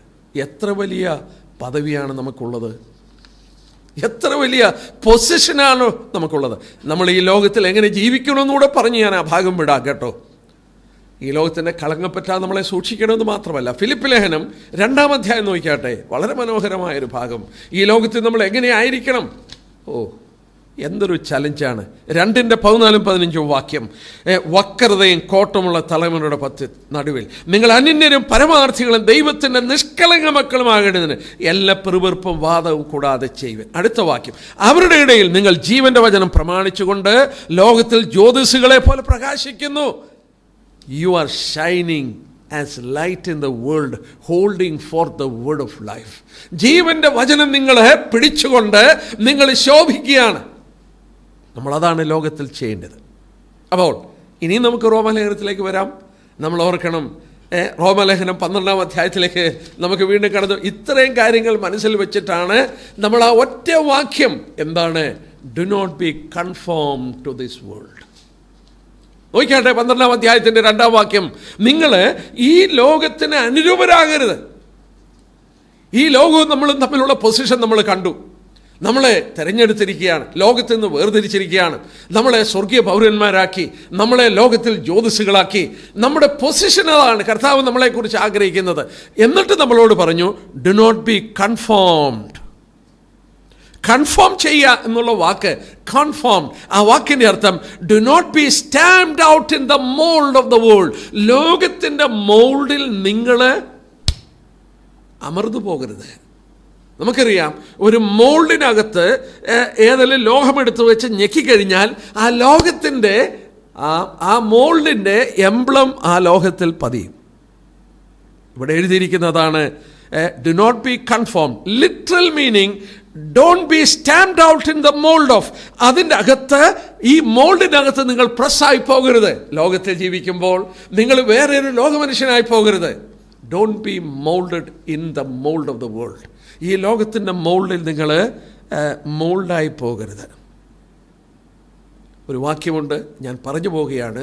ഉൽപ്പത്തി 4:16-17 വാക്യം നിങ്ങൾ വായിച്ചാൽ ഇങ്ങനെ വായിക്കുന്നു, കയീൻ യഹോവയുടെ സന്നിധിയിൽ നിന്ന് പുറപ്പെട്ട് അവനൊരു പട്ടണം പണിതു. He went away from God. അവനെ വേറെയൊരു രീതിയിലേക്ക് അവൻ പോയി. എന്നെ കേൾക്കുന്ന പ്രിയപ്പെട്ട സൗരിസോന്മാരെ, നമ്മൾ ഈ മോൾഡിനകത്ത് നമ്മൾ പ്രസ്റ്റായി മാറരുത് എന്ന് രേഖപ്പെടുത്തുകയാണ്. വേറെ ഒരു ഭാഷാന്തരം ഞാൻ വായിക്കുകയാണ്. Not to be fashion literally schemed together with after this order of things, but on the contrary be transformed. Do not be fashion literally schemed together with എന്ന് പറഞ്ഞാൽ ലോകത്തോട് നമ്മൾ ഇഴകിച്ചേർന്ന് വേറെ ഒരു ലോകമനുഷ്യനായി മാറരുത്. നമ്മുടെ പൊസിഷൻ അതാണ്. നമ്മൾ വായിക്കുന്നു, പിന്നെ എന്ത് ചെയ്യണം? Be transformed. B transformed. Transform ചെയ്യുക. ആ ട്രാൻസ്ഫോംഡ് എന്ന വാക്ക് മെറ്റമോർഫോസിസ്, രൂപാന്തരപ്പെടുക. നമ്മൾ മത്തായിയുടെ സുവിശേഷം 17-ാം അധ്യായത്തിൻ്റെ 2-ാം വാക്യം, അവർ ശിഷ്യന്മാരെ കൂട്ടിക്കൊണ്ട് ഉയർന്നൊരു മലയിൽ കൊണ്ടുപോയി. അവരുടെ മുമ്പാകെ അവൻ എന്ത് സംഭവിച്ചു? രൂപാന്തരപ്പെട്ടു. He was transformed. He was transformed. നമ്മൾ വായിക്കുന്നു, അവൻ്റെ മുഖഭാവം മാറി, ഉടുപ്പൊക്കെ മിന്നുന്ന വെള്ള പോലെയായി മാറി. അവൻ രൂപാന്തരപ്പെട്ടു. നമ്മൾക്ക് എന്ത് സംഭവിക്കണം? നമുക്ക് രൂപാന്തരപ്പെടണം. സമർപ്പിക്കപ്പെട്ട ശരീരമുള്ള ഒരു വ്യക്തിക്ക് ഈ ട്രാൻസ്ഫോർമേഷൻ സംഭവിക്കണം. പക്ഷേ ഇവിടെ നമ്മൾ നോക്കിയാട്ടെ, ഈ ട്രാൻസ്ഫോർമേഷൻ എവിടാ സംഭവിക്കുന്നതെന്ന് നോക്കിയാട്ടെ. മനസ്സ് പുതുക്കി രൂപാന്തരപ്പെടുവീൻ. ട്രാൻസ്ഫോർമേഷൻ എവിടെ നടക്കേണ്ടത്? By the renewing of your mind. By the renewing of your mind. ഞാൻ കഴിഞ്ഞ ദിവസം ഒരു കുടുംബ പ്രശ്നത്തിനകത്ത് ഏർപ്പെട്ടു. ഭാര്യ ഭർത്താവ് വിശ്വാസികളെന്ന് പറയുന്നു, എനിക്ക് വിധിക്കാനും നോക്കില്ല. വിവാഹം കഴിഞ്ഞിട്ട് 15-12 വർഷം ഉണ്ടായി. ഞാൻ ഏർപ്പെട്ടു. ഞാൻ ഭാര്യയും കൂടെ കൂട്ടിക്കൊണ്ടാണ് പോയത്. ഞങ്ങൾ ഏർപ്പെട്ട് സംസാരിച്ചു വന്നു. പ്രശ്നങ്ങളാണ്. ഈ ഭർത്താവ് പറയുക, കുടിക്കുന്നത് എനിക്ക് തെറ്റാണെന്ന് തോന്നുന്നില്ല. ഞായറാഴ്ച അപ്പം മുറിക്കുന്ന മനുഷ്യനാണ്. കുടിക്കുന്നത് എനിക്ക് തെറ്റാണെന്ന് തോന്നുന്നില്ല. മനസ്സ് രൂപാന്തരപ്പെട്ടിട്ടുണ്ടോ? മൈൻഡ് ട്രാൻസ്ഫോം ചെയ്തിട്ടില്ല. നമ്മൾ ഓർക്കണം, ഇവിടെ നമ്മുടെ മനസ്സിനെ രൂപാന്തരപ്പെടുത്താനാണ് പറയുന്നത്. ഞാൻ വേറൊരു ഭാഗം കാണിക്കാം. തീത്തോസ് ലേഖനം എടുത്താട്ടെ. 2 കാര്യങ്ങൾ ഒരു ദൈവ പൈതലിൽ സംഭവിക്കണം. ടൈറ്റസ് തീത്തോസ് ലേഖനം 3-ാം അധ്യായം അതിൻ്റെ 6-7 വാക്യം നോക്കിയാട്ടെ. 6-7 വാക്യം. നാം അവൻ്റെ കൃപയാൽ നീതീകരിക്കപ്പെട്ടിട്ട് പ്രത്യാശ പ്രകാരം നിത്യജീവന്റെ അവകാശികളായി തീരേണ്ടതിന് പുനർജനന സ്നാനം കൊണ്ടും നമ്മുടെ രക്ഷിതാവായ യേശുക്രിസ്തു മൂലം നമുക്ക് ധാരാളമായി പകർന്ന പരിശുദ്ധാത്മാവിൻ്റെ നവീകരണം കൊണ്ടും തന്നെ. 2 കാര്യം കണ്ടോ അവിടെ? പുനർജനന സ്നാനം, പരിശുദ്ധാത്മാവിൻ്റെ നവീകരണം. 1-2 അവിടെ എഴുതിക്കോ വേണമെങ്കിൽ. അവിടെ നോക്കിയാട്ടെ, പുനർജനന സ്നാനം ഇംഗ്ലീഷിൽ വായിച്ചാൽ വാഷിംഗ് ഓഫ് റീജനറേഷൻ, വീണ്ടും ജനിപ്പിക്കുന്ന സ്നാനം. Washing of regeneration.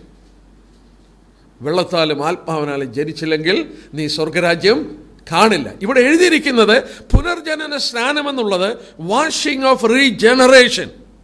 2, അങ്ങനെ രക്ഷിക്കപ്പെട്ടവരെ കുറിച്ച് പറയാണ് പരിശുദ്ധാത്മാവിൻ്റെ നവീകരണം, renewing of the holy Spirit. രക്ഷിക്കപ്പെട്ട, മറ്റു വിധത്തിൽ പറഞ്ഞാൽ പുനർജനന സ്നാനം ലഭിച്ചവർക്ക് എന്ത് സംഭവിക്കണം?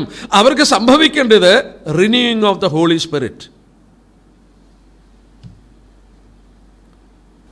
സോന്മാരെ, റിന്യൂയിങ് അതൊരിക്കലും നമ്മുടെ ആത്മാവിനെയോ ശരീരത്തെയോ സംബന്ധിച്ചല്ല. ശരീരം കർത്താവിൻ്റെ വരവിൽ മാത്രമേ രൂപാന്തരപ്പെടുകയുള്ളൂ.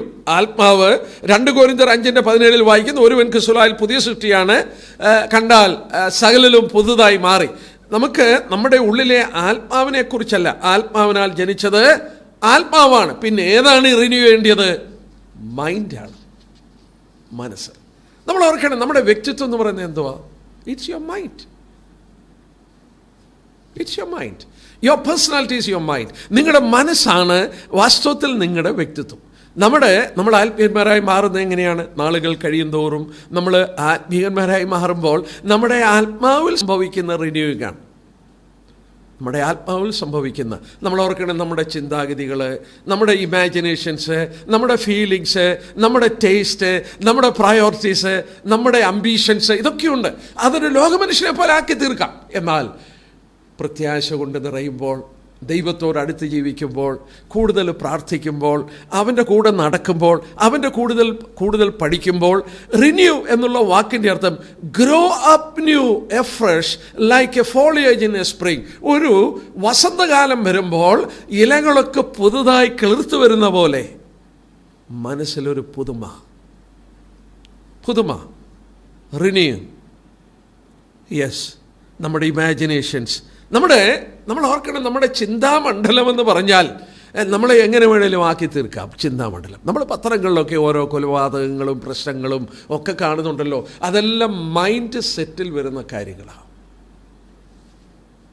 ആ മനസ്സ് രൂപാന്തരപ്പെടുന്നില്ലെങ്കിൽ നമ്മൾ ഇപ്പം കോട്ടയത്ത് നടന്ന കൊലപാതകം, ദൈവമക്കളെന്നാണ് പറയുന്നത്, ആർക്കറിയാം? രക്ഷിക്കപ്പെട്ടാണോ എന്ന് ആർക്കറിയാം? നമുക്കറിഞ്ഞുകൂടാ. അവരുടെ മനസ്സ് ഇനിയാണെങ്കിൽ തന്നെ മനസ്സൊരിക്കലും രൂപാന്തരപ്പെട്ടിട്ടില്ല. റിന്യൂയിങ് ഓഫ് ദ മൈൻഡ് സംഭവിച്ചിട്ടില്ല. ലോകമനുഷ്യൻ ചിന്തിക്കുന്ന പോലെ തന്നെ ചിന്തിച്ചുകൊണ്ടല്ലേ ഒരുത്തനെ കൊല്ലാനൊക്കുന്നേ, ഒരുത്തനെ ഉപദ്രവിക്കുന്നത്. അങ്ങനെ മൈൻഡിന് ഇത് സംഭവിച്ചിട്ടില്ല. നമ്മുടെ 3 ഭാഗമാണ്: ആത്മാവ്, ദേഹി, ശരീരം. മറ്റു വിധത്തിൽ പറഞ്ഞാൽ സ്പിരിറ്റ്, സോള്, ബോഡി. ഈ സ്പിരിറ്റ് നമ്മുടെ സോളിനെ കൺട്രോൾ ചെയ്യുമ്പോൾ ആ സോള് നമ്മുടെ പഞ്ചേന്ദ്രിയങ്ങളെ നിയന്ത്രിച്ച് നമ്മളെ ആത്മീയന്മാരാക്കി മാറ്റും. ഇന്ന് എന്തുകൊണ്ട് ആത്മീയത്വമൊക്കെ കുറഞ്ഞിരിക്കുന്നേ? ക്ഷമിക്കണം, ഇന്നത്തെ ജീവിത നിലവാരം എന്ന് പറഞ്ഞാൽ അത്രയൊരു ജീവിത നിലവാരം. ഉദാഹരണമായിട്ട് എൻ്റെ ബാല്യകാലത്തിലൊക്കെ എനിക്ക് ഓർമ്മയുണ്ട്, അന്ന് കിട്ടുന്നതിൽ ഏറ്റവും മനുഷ്യന് ഒരു വിശ്വാസികളുടെ ജീവിതത്തിൽ മലയാള മനോരമ ആഴ്ചപ്പതിപ്പ് വീടുകളിലൊക്കെ മേടിച്ചാൽ അവിടെ ഉപദേശിമാരുമൊക്കെ വഴക്ക് പറയുന്നൊരു കാലമായിരുന്നു. മലയാള മനോരമ ആഴ്ചപ്പതിപ്പ് നോക്കണം. അന്ന് സിനിമ ഇല്ല, സീരിയലില്ല, ഇൻ്റർനെറ്റില്ല, ഈ കയ്യിലിരിക്കുന്ന സാധനമില്ല. അന്ന് അവരെവിടെ പോയത്? അവർക്ക് പോകാനുള്ളത് ദൈവമക്കളോടുകൂടെ യോഗത്തിനും അവർ ദൈവവചനം വായിച്ചും പ്രാർത്ഥിച്ചും കുടുംബമായിട്ടൊക്കെ ജീവിച്ചു. അവരാത്മീയന്മാരായിരുന്നു. ഇപ്പം മനസ്സെങ്ങനെയായി? ഈ പിള്ളേരൊക്കെ ഞാൻ ചോദിച്ചോട്ടെ, ഇതിൽ നിന്ന് കണ്ണു മാറ്റത്തില്ല, ഇവരൊക്കെ എങ്ങനെ ആത്മീയരായി തീരും? ഇറ്റ്സ് ഡിഫിക്കൽട്ട്, ബുദ്ധിമുട്ടാണ്. ഒരു വില കൊടുത്തെങ്കിലേ ഈ തലമുറയിൽ നമുക്ക് ആത്മീയന്മാരായി ജീവിക്കാൻ കഴിയുള്ളൂ. You have to pay a price. ഒരു വില കൊടുത്തെങ്കിലേ കഴിയുള്ളൂ. നമ്മൾ ഓർക്കണം, നമ്മൾ ഓർത്തുകൊണ്ടിരുന്ന പോലെ നമ്മുടെ മൈൻഡിന് ഭയങ്കര പവറാണ്. ഞാൻ അതിലേക്ക് ഇപ്പം കിടക്കുകയല്ല. മൈൻഡിൻ്റെ പവർ നമുക്ക് എഫേസ്യർ ലേഖനത്തിലൊരു വാക്യം വായിക്കാം, 4-ാം അധ്യായം, എഫേസ്യർ 4. മൈൻഡിൻ്റെ പവർ എന്ന് പറഞ്ഞാൽ ഭയങ്കര പവറാണ്. ചില ചട്ടമ്പികളൊക്കെ കണ്ടിട്ടുണ്ട്, കണ്ടാൽ ഇങ്ങനെ ഞരമ്പ് പോലെ ഇരിക്കും. അവൻ ചെന്ന് എത്ര ആരോഗ്യമുള്ളവനെ അടിച്ചിടാനും കുത്താനും ഒക്കെ അവൻ ചാടുന്നതിൻ്റെ കാരണം അവൻ്റെ മൈൻഡ് സെറ്റാണ്. ആ മൈൻഡിൻ്റെ പവർ എന്ന് പറഞ്ഞാൽ ഭയങ്കരമാണ്. എഫേസ്യർ ലേഖനം 4-ാം അധ്യായം അതിൻ്റെ 22 തൊട്ടുള്ള വാക്യം നോക്കിയാട്ടെ. 22 തൊട്ടുള്ള വാക്യം, മുമ്പിലത്തെ നടപ്പ് സംബന്ധിച്ച് ചതിമോഹങ്ങളാൽ വഷളായി പോകുന്ന പഴയ മനുഷ്യനെ ഉപേക്ഷിച്ച് നിങ്ങളുടെ ഉള്ളിലെ ആത്മാവ് സംബന്ധിച്ച് പുതുക്കം പ്രാപിച്ച് സത്യത്തിൻ്റെ ഫലമായി നീതിയിലും വിശുദ്ധിയിലും ദൈവാനുരൂപമായി സൃഷ്ടിക്കപ്പെട്ട പുതുമനുഷ്യനെ ധരിച്ചുകൊള്ളുവിൻ. ആ വാക്യം നോക്കിയാട്ടെ. ഉള്ളിലെ ആത്മാവ് സംബന്ധിച്ച് പുതുക്കം പ്രാപിച്ച്, ഇംഗ്ലീഷിൽ വായിച്ചാൽ and that he be renewed in the spirit of your mind. Spirit of your mind. You be renewed in the spirit of your mind. നിങ്ങളുടെ മനസ്സിൽ ആ പുതിയ മനുഷ്യനെ ധരിക്കുമ്പോൾ അത് റിന്യൂ ചെയ്തുകൊണ്ടിരിക്കണം. എങ്ങനെയാണ് റിന്യൂ ചെയ്യുന്നത്? There is a standard. ഒരു സ്റ്റാൻഡേർഡുണ്ട്. ഉദാഹരണമായിട്ട് വിവാഹ ജീവിതം തന്നെ എടുത്താട്ടെ. ഒരുപാട് വിവാഹം നടത്തുന്നു ഞാൻ. നാളെ ഒരു വിവാഹം നടത്തണം. വിവാഹങ്ങൾ നടത്തും. ഒരുപാട് വിവാഹവേളകളിൽ പ്രസംഗിക്കാറുമുണ്ട്. നോക്കുക, ഈ വിവാഹം ഇന്നത്തെ ചെറുപ്പക്കാരുടെ ഇടയിലെ പ്രശ്നം, എൻ്റെ സഹോദരന്മാരെ, നിങ്ങൾക്ക് ചിന്തിക്കാൻ വയ്യാത്ത പ്രശ്നങ്ങളാണ്. കല്യാണം നടത്തുന്ന ഞങ്ങൾ കല്യാണ പ്രശ്നങ്ങളിൽ ഏർപ്പെടാറുണ്ട്. ഇടപെടുന്നത് വലിയ തലവേദനയാണെന്ന് എനിക്കറിയാം, പക്ഷേ ഇടപെടേണ്ടതായിട്ടൊക്കെ വരുന്നു. ഭയങ്കര പ്രശ്നമാണ്. എനിക്കൊന്നും ചിന്തിക്കാൻ പോലും ഒക്കത്തില്ല. ഞാൻ എൻ്റെ ഭാര്യയോടുകൂടെ എങ്ങനെ ജീവിച്ചെന്നും ഇപ്പോഴത്തെ പിള്ളേരുടെ മനോഭാവം എങ്ങനെയാണ്, എന്താ കാരണമെന്നറിയാമോ? അവരുടെ ഒരു ഈ ലോകത്തിൻ്റെ ചില സ്റ്റാൻഡേർഡുകളുണ്ട് അവർക്ക്. അതെല്ലാം ഈ ഫിലിമിൽ നിന്നും ഈ സീരിയലിൽ നിന്നും ഒക്കെ കണ്ടും എടുത്തും പഠിച്ചും they have a mind set. അവരുടെ ഭാര്യ ഇങ്ങനെ ആയിരിക്കണം, അവരുടെ ഭർത്താവ് ഇങ്ങനെ ആയിരിക്കണം. That's not reality. അതൊന്നും യാഥാർത്ഥ്യമല്ല. പത്രോസ് രേഖപ്പെടുത്തി നമ്മുടെ മുന്നിൽ ഒരു മാതൃക വെച്ചിട്ടുണ്ട്. ഭാര്യ ഭർത്താക്കന്മാരെ കുറിച്ച് പറയുമ്പോൾ എടുത്തു പറയുന്നുണ്ട്, നമ്മുടെ മുന്നിൽ വെച്ചിരിക്കുന്ന മാതൃക ക്രിസ്തുവാണ്. ആ ക്രിസ്തു, അവൻ്റെ അനുസരണം, അവൻ്റെ സ്നേഹം, ഇതാണ് മാതൃകയാക്കേണ്ടത്. അത് മാതൃകയാക്കി എടുക്കണമെങ്കിൽ എന്ത് വേണം? മനസ്സിന് പുതുക്കം സംഭവിക്കണം, റിന്യൂ ചെയ്യണം. ഇവിടെ നമ്മൾ വായിച്ച പോലെ ഉള്ളിലെ ആത്മാവ് സംബന്ധിച്ച് പുതുക്കം പ്രാപിക്കണം. അത് സംഭവിക്കണേ എന്നോ വേണം? ദൈവവചനം പഠിക്കണം, ദൈവമക്കളോട് സംസർഗം വേണം, ദൈവമക്കളോട് കൂടെ നടക്കണം, അവരോടുകൂടെ സമയം ചെലവഴിക്കണം. ഞാൻ ഒരു കാര്യം ഞാൻ പറയാം. ഇപ്പോൾ ചില കുടുംബ പ്രശ്നത്തിലേർപ്പെട്ടപ്പോൾ ഒരു കാര്യം ഞാൻ മനസ്സിലാക്കി. ഈ ആണിന്, അതായത് ഈ ഭർത്താവിന്, എല്ലാ കൂട്ടുകാരും ലോക മനുഷ്യരാണ്, സിനിമാക്കാരും അങ്ങനെയുള്ളവരാ. അവനെങ്ങനെ ആത്മീയനായി മാറും? അവൻ്റെ ഭാര്യയെ എങ്ങനെ സ്നേഹിക്കും? 12 വർഷം ഭാര്യയെ തല്ലിയെന്ന് പറയുമ്പോൾ പിന്നെ അതിനകത്തൊന്നും അത്ഭുതമില്ലല്ലോ. ഒരാത്മീയൻ്റെ കൂടെ നടക്കാതിരുന്നാൽ അവൻ എങ്ങനെ ആത്മീയനായി മാറും? അല്ലെ അവൻ തന്നെ വചനം പഠിക്കണം, അതും ചെയ്യത്തില്ല.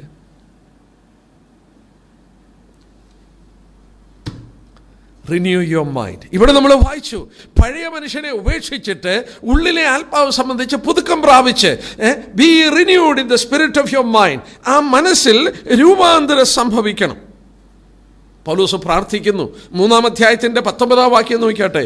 3:19 പരിജ്ഞാനത്തെ കവിയുന്ന ക്രിസ്തുവിൻ്റെ സ്നേഹം അറിയുവാനും പ്രാപ്തരാകുവാൻ ദൈവത്തിൻ്റെ നിറവോളം നിറഞ്ഞു വരേണ്ടത് ഞാൻ എന്ന് വേണം പ്രാർത്ഥിക്കുന്നു. പൗലോസ് ഈ എഫേസോസിലെ വിശുദ്ധന്മാർക്ക് വേണ്ടി പ്രാർത്ഥിക്കുകയാണ്. ആ പരിജ്ഞാനത്തിൽ വർദ്ധിച്ചു വന്ന് ആ മനസ്സിനൊക്കെ രൂപാന്തരം വിടുവാൻ പ്രാർത്ഥിക്കുകയാണ്. സഹോദരന്മാരെ, നമ്മുടെ കൂട്ടായ്മ വളരെ പ്രാധാന്യതയുള്ളതാണ്. നമ്മൾ അറിയുന്നില്ല, നമ്മുടെ മനസ്സിനൊരു രൂപാന്തരം സംഭവിക്കും. ദൈവജനം കേൾക്കുമ്പോൾ, പഠിക്കുമ്പോൾ, വായിക്കുമ്പോൾ, ദൈവമക്കളോട് കൂടെ നടക്കുമ്പോൾ, അവരോട് കൂട്ടുകൂടുമ്പോൾ നമ്മൾ അറിയില്ല, നമുക്കൊരു നമ്മുടെ മൈൻഡിന് വേറെ ഒരു വ്യത്യാസം ഉണ്ടാകും. ഇവിടെ നോക്കുക, ലോകത്തിന് അനുരൂപരാകരുത്. Be not be pressed in the mould of the world, but your mind should be renewed. അത് പുതുക്കം ഉണ്ടാകണം. അതാണ് ഇവിടെ പൗലോസ് പറഞ്ഞത്. മനസ്സിന് പുതുക്കം സംഭവിക്കണം, രൂപാന്തരം സംഭവിക്കണം. യെസ്, നമുക്ക് പൗലോസൊക്കെ പറയുന്നുണ്ട്, 2 കൊരിന്ത്യർ 10:5 പറയുന്നുണ്ട്, ക്രിസ്തുവിൻ്റെ അനുസരണത്തിനായി സകല ചിന്തകളെയും പിടിച്ചടക്കുകയാണ്. സോൾ, ആ മൈൻഡിനെ പിടിച്ചടക്കുകയാണ്. 2 കൊരിന്ത്യർ 10:5 മനസ്സിൻ്റെ ചിന്തകളെയൊക്കെ ഡിസിപ്ലിൻ ചെയ്യുകയാണ്, അതിനെയൊക്കെ പിടിച്ചടക്കുകയാണ് ക്രിസ്തുവിനോടുള്ള അനുസരണത്തിനായി. ഒരു വാക്യം കൂടെ ഒന്ന് വായിച്ചോട്ടെ. 2 കൊരിന്ത്യർ 6-ാം അധ്യായം അതിൻ്റെ 16-17 വാക്യം. നാം ജീവനുള്ള ദൈവത്തിൻ്റെ ആലയമല്ലോ, ഞാൻ അവരിൽ വസിക്കുകയും അവരുടെ ഇടയിൽ നടക്കുകയും ചെയ്യും, ഞാൻ അവർക്ക് ദൈവം എനിക്ക് ജനവുമാകും എന്ന് ദൈവം അരുളി ചെയ്തുവല്ലോ. അവരുടെ നാളിൽ നിന്ന് പുറപ്പെട്ട് വേർപെട്ടിരിപ്പീനെന്ന് കർത്താവ് അരുളി ചെയ്യുന്നു. അശുദ്ധമായതൊന്നും തുടരുത്, എന്നാൽ ഞാൻ ഞങ്ങളെ കൈക്കൊണ്ട് നിങ്ങൾക്ക് പിതാവ്, നിങ്ങൾ എനിക്ക് പുത്രന്മാരും പുത്രിമാരുമായിരിക്കും എന്ന് സർവശക്തനായ കർത്താവ് അരുളി ചെയ്യുന്നു. 7-ാം വാക്യത്തിൻ്റെ 7-ാം അധ്യായത്തിൻ്റെ 1-ാം വാക്യം. പ്രിയമുള്ളവരെ, ഈ വാക്തത്വങ്ങൾ നമുക്കുള്ളതുകൊണ്ട് നാം ജഡത്തിലെയും ആത്മാവിലെയും സകല കൽമഷവും നീക്കി നമ്മെ തന്നെ വെടിപ്പാക്കി ദൈവഭയത്തിൽ വിശുദ്ധിയെ തയ്ക്കുക. Filthiness of the flesh and filthiness of the spirit. 2 ഭാവം അവിടെ പറഞ്ഞ്. ജഡത്തിൻ്റെ ഭാവമുണ്ട്, ആത്മാവിൻ്റെ ഭാവമുണ്ട്. ദാവീദ് ബത്ശേബയുടെ അടുക്കൽ ചെന്നത് ജഡത്തിൻ്റെ ഭാവമാണ്. ദാവീദ് ജനത്തെ എണ്ണിയത് ആത്മാവിൻ്റെ ഭാവമാണ്. മുടിയനായ പുത്രൻ്റെ ഉപമ കർത്താവ് പറഞ്ഞു. ആ മുടിയനായ പുത്രൻ്റെ ജഡത്തിൻ്റെ ഭാവമാണെങ്കിൽ ചേട്ടൻ്റേത് ആത്മാവിൻ്റെ ഭാവമാണ്. ഫിൽത്തിനെസ് ഓഫ് ദ ഫ്ലഷ്, ജഡത്തിൻ്റെ. എന്നാൽ നമ്മളിൽ ദൈവം പ്രവർത്തിക്കുന്നു, പരിശുദ്ധാത്മാവ് പ്രവർത്തിക്കുന്നു. ദൈവം നമ്മളിൽ ഒരു നല്ല പ്രവൃത്തി ആരംഭിച്ചു. 1 തെസ്സലോനിയൻസ് 5-ാം അധ്യായത്തിൻ്റെ 23-ാം വാക്യം വളരെ ശ്രദ്ധിക്കേണ്ട ഒരു വാക്യം. സമാധാനത്തിന് ദൈവം തന്നെ നിങ്ങളെ മുഴുവനും ശുദ്ധീകരിക്കട്ടെ, നിങ്ങളുടെ ആത്മാവും പ്രാണനും ദേഹവും അശേഷം നമ്മുടെ കർത്താവ് യേശു ക്രിസ്തുവിൻ്റെ പ്രത്യക്ഷതയിൽ അനന്യമായി വെളിപ്പെടുമെണ്ണം കാക്കപ്പെടുമാറാകട്ടെ. Your spirit and soul and body blameless, കുറ്റമില്ലാത്തതായി, അനന്യമായി. എന്തൊക്കെയാ? ശരീരം, ആത്മാവ്, പ്രാണൻ, സോള്, ബോഡി. 3 ഭാഗം എടുത്ത് പറയുന്നുണ്ട്. അത് 3ഉം ബ്ലെയിംലെസ്സായി കാണപ്പെടുവാനായിട്ടിടയാകും. വീണ്ടും നമുക്ക് റോമർ 12 കടന്നു വരാം. 12-ാം അധ്യായത്തിൻ്റെ 2-ാം വാക്യം നോക്കിയാട്ടെ. ഈ ലോകത്തിന് അനുരൂപരാകാതെ നന്മയും പ്രസാദവും പൂർണ്ണതയുമുള്ള ദൈവഹിതം ഇന്നതെന്ന് തിരിച്ചറിയേണ്ടതിന് മനസ്സ് പുതുക്കി രൂപാന്തരപ്പെടുവേ. ഞാൻ ചോദിച്ചോട്ടെ, മനസ്സ് ട്രാൻസ്ഫോം ചെയ്യാത്ത ഒരുത്തൻ ഒരിക്കലും ദൈവഹിതം മനസ്സിലാക്കാനൊക്കില്ല, ഒരിക്കലും സാധിക്കില്ല. ഇവിടെ നന്മയും പ്രസാദവും പൂർണ്ണതയുമുള്ള ദൈവഹിതം. എഫേസർ 5:9 വായിക്കുന്നുണ്ട്. എഫേസ്യ ലേഖനം 5-ാം അധ്യായത്തിൻ്റെ 9-ാം വാക്യം. കർത്താവിന് പ്രസാദമുള്ളത് എന്തെന്ന് പരിശോധിച്ചുകൊണ്ട് വെളിച്ചത്തിന് മക്കളായി നടപ്പേൻ. കർത്താവിന് പ്രസാദമുള്ളത് എന്തെന്ന് പരിശോധിക്കണം.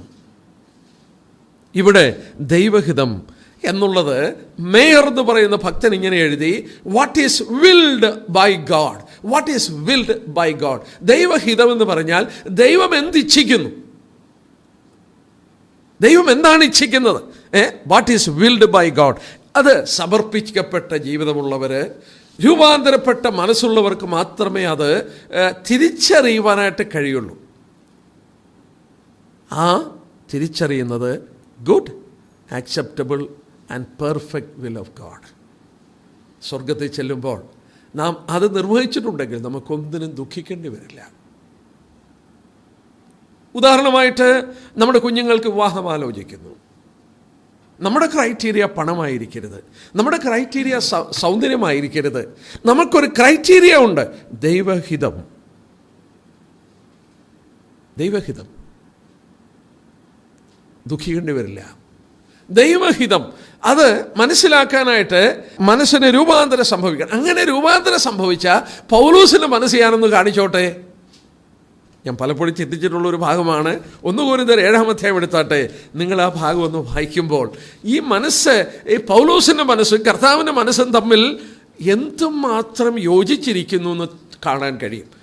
1 കൊരിന്ത്യർ 7-ാം അധ്യായം അതിൻ്റെ 6-ാമത്തെ വാക്യം, ഞാൻ പറയുന്ന വാക്യം മാത്രം നോക്കുക. 6-ാമത്തെ വാക്യം അവിടെ വായിക്കുന്നു, ഞാനിത് കൽപ്പനയായിട്ടല്ല അനുവാദമായിട്ടത്രേ പറയുന്നത്. ആരാ പറയുന്നത്? ഞാൻ. 8-ാം വാക്യം നോക്കിയാട്ടെ. വിവാഹം കഴിക്കാത്തവരോട് വിധവമാരെക്കുറിച്ച് അവർ എന്നെപ്പോലെ പാർത്തോളണമെന്ന് അവർക്ക് കൊള്ളാമെന്ന് ഞാൻ പറയുന്നു. 10-ാം വാക്യം നോക്കിയാട്ടെ. 10-ാം വാക്യം, വിവാഹം കഴിഞ്ഞവരോടോ ഞാനല്ല കർത്താവ് തന്നെ കൽപ്പിക്കുന്നു. ഞാൻ പറയുന്നു, കർത്താവ് പറയുന്നു. തീർന്നില്ല. അതിൻ്റെ 11-12 നോക്കിയാട്ടെ. ഭാര്യ ഭർത്താവിനെ വേർപിരിയരുത്. പിരിഞ്ഞെന്ന് വരികിലോ വിവാഹം കൂടാതെ പാർക്കണം. അല്ലെന്ന് വരികിൽ ഭർത്താവ് നിരതു കൊള്ളണം. ഭർത്താവ് ഭാര്യയെ ഉപേക്ഷിക്കരുത്. എന്നാൽ ശേഷമുള്ളവരോട് കർത്താവല്ല ഞാൻ തന്നെ പറയുന്നു. ഈ വാക്യങ്ങളൊക്കെ കണ്ടോ? ശേഷമുള്ളവരോട് ഞാനല്ല കർത്താവ് പറയുന്നു, ഞാൻ പറയുന്നു, കർത്താവ് പറയുന്നു. 25-ാം വാക്യം, 25-ാം വാക്യം, കന്യമാരെക്കുറിച്ചുള്ള എനിക്ക് കർത്താവിൻ്റെ കൽപ്പന ഇല്ല.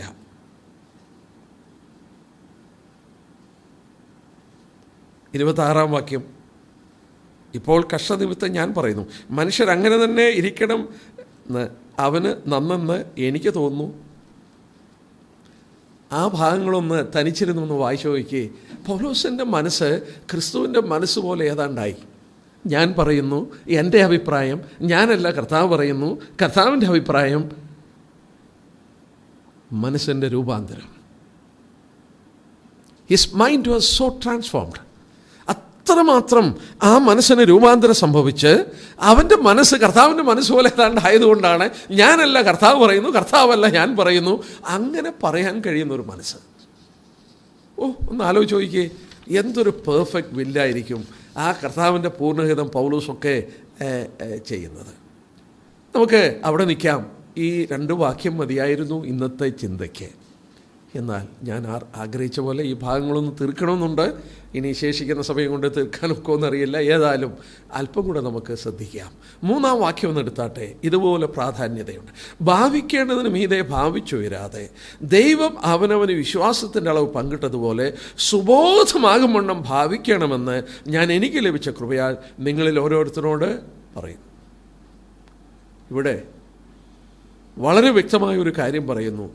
നമ്മുടെ ചുമതലകൾ എങ്ങനെ നിർവഹിക്കണമെന്ന് പൗലോസ് ഇനി പറയുകയാണ്.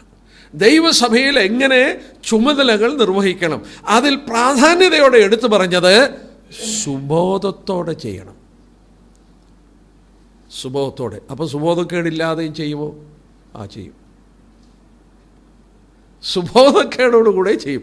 എന്നാൽ സുബോധത്തോടുകൂടെ വേണം വർദ്ധിക്കാൻ. എന്താ പൗലോസ് പറയുന്നത്? പൗലോസ് പറയുന്നത്, എനിക്ക് ലഭിച്ച കൃപയ്ക്കൊത്തവണ്ണം ഞാൻ നിങ്ങളോട് പറയുന്നു. പൗലോസിന് ലഭിച്ച കൃപ എന്താ? അപ്പോസ്തലൻഷിപ്പ്. ആ അപ്പോസ്തലൻഷിപ്പിനെ അടിസ്ഥാനമാക്കി പറയുക. പുള്ളി പറയുന്നത് എന്നാ? ഭാവിക്കേണ്ടതിന് മീതെ ഭാവിച്ചുയരരുത്. ഭാവിച്ചുയർന്നാൽ അതിൻ്റെ പേരാണ് പ്രൈഡ്. ഭാവിക്കേണ്ടതിന് മീതെ ഭാവിച്ചുയരരുത്. അപ്പോൾ ഭാവിക്കേണ്ടതിന് മീതെ ഭാവിച്ചുയരുന്നതിൻ്റെ പേരാണ് പ്രൈഡ്, അഹങ്കാരം, അഹന്ത. അതരുത്. പിന്നെ എങ്ങനെയാണ് ചെയ്യേണ്ടത്? പിന്നെ വേറെ ഒന്നുകൂടെ. ഗലാത്യ ലേഖനം 6:3. ഗലാത്യർ 6:3 പൗലോസ് പറയുന്നു, താൻ അല്പനായിരിക്കെ മഹാനാകുന്നെന്ന് ഒരുത്തനെ നിരൂപിച്ചാൽ തന്നെത്താൻ വഞ്ചിക്കുന്നു. അല്പനാ, പക്ഷേ അവൻ്റെ ചിന്ത തന്നെ അവന് മഹാനാ.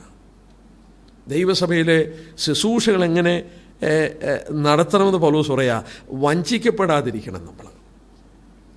ഇവിടെ പറയുന്നത് സുബോധമാകുമ്പോൾ എനിക്ക് ലഭിച്ചത് സുബോധത്തോടെ ഞാൻ ചെയ്യണം എന്ന് പറഞ്ഞാൽ എനിക്ക് ലഭിച്ചതിനെക്കാട്ടി കുറച്ച് ചിന്തിക്കരുത്. എനിക്ക് ലഭിച്ച കൃപയ്ക്കനുസരിച്ച് ഞാൻ പറയുന്നു. പൗലോസ് പറയുന്നത് കണ്ടോ? പാപികളിൽ പ്രധാനിയെന്നെണ്ണിയ പൗലോസ് തൻ്റെ ശുശ്രൂഷകളെക്കുറിച്ച് പറയുമ്പോൾ എനിക്ക് ലഭിച്ച കൃപയ്ക്കൊത്തോണം ഞാൻ നിങ്ങളോട് പറയുന്നു. മറ്റു വിധത്തിൽ പറഞ്ഞാൽ, സഹോദരന്മാരെ, പ്രിയപ്പെട്ട സഹോദരിമാരെ, ദൈവം നമുക്ക് പങ്കിട്ട കൃപാവരങ്ങളുണ്ട്. അത് കുറച്ചും ചിന്തിക്കരുത്, കൂട്ടിയും ചിന്തിക്കരുത്. ഇന്നത്തെ പ്രശ്നം എന്താ സഭയിൽ? ഇതാ പ്രശ്നം. ദൈവമാക്കാത്തവർ ആ സ്ഥാനത്തൊക്കെ ഇരുന്ന് ആക്കിയിട്ടുണ്ടെന്നുള്ളൊരു ഭാവം, അതിൻ്റെ പേരാണ് സുബോധക്കേട്. അത് പ്രശ്നങ്ങളിലേക്കൊക്കെ പോകത്തുള്ളൂ. ദൈവം അവനവന് വിശ്വാസത്തിനളവ് പങ്കിട്ടതുപോലെ വേണം. നമ്മളിവിടെ 12:16 വാക്യം നോക്കിയാട്ടെ. 12:16, തമ്മിൽ ഐകമത്യമുള്ളവരായി വലിപ്പം ഭാവിക്കാതെ സുബോധമായി വിശ്വാസത്തിനളവ് പങ്കിട്ടതുപോലെ ദൈവമക്കള് അവനവന് വിശ്വാസത്തിന്റെ അളവ് പങ്കിട്ടതുപോലെ ദൈവം ഓരോരുത്തന് അതിൻ്റെ കൃപാവരങ്ങൾ കൊടുത്തിട്ടുണ്ട്. ഈ നല്ല ദാനങ്ങളൊക്കെ എവിടെ നിന്ന് വന്നതാ? ഉയരത്തിൽ നിന്ന് വന്നതാ. യാക്കോബ് 1:17 വായിക്കുന്നുണ്ട്, എല്ലാ നല്ല ദാനവും തികഞ്ഞ വരമൊക്കെയും ഉയരത്തിൽ നിന്ന് വെളിച്ചമുള്ള പിതാവിങ്കിൽ നിന്ന് വന്നിരിക്കുന്നു. എല്ലാ നല്ല ദാനവും ഉയരത്തിൽ നിന്ന് വന്നതാ. എന്നിലുള്ള നന്മകളൊക്കെ ഉയരത്തിൽ നിന്ന് വന്നതാ. അങ്ങനെയാണെങ്കിൽ ഭാവിച്ചുയരരുത്. ചിലരൊക്കെ ഇന്ന് സഭയുടെ മൂപ്പന്മാരൊക്കെ ആയിട്ട് ഇരിപ്പുണ്ട്. പല ചിന്തകൾ എൻ്റെ മനസ്സിൽ വരുന്നു. ഇവിടെ നമ്മൾ കാണാനായിട്ട് സാധിക്കും. സഭയുടെ പ്രശ്നം അവർ തന്നെയാണ്. കാരണം എന്നെ അവരെ ഒന്നും കർത്താവ് ആക്കിയിട്ടില്ല.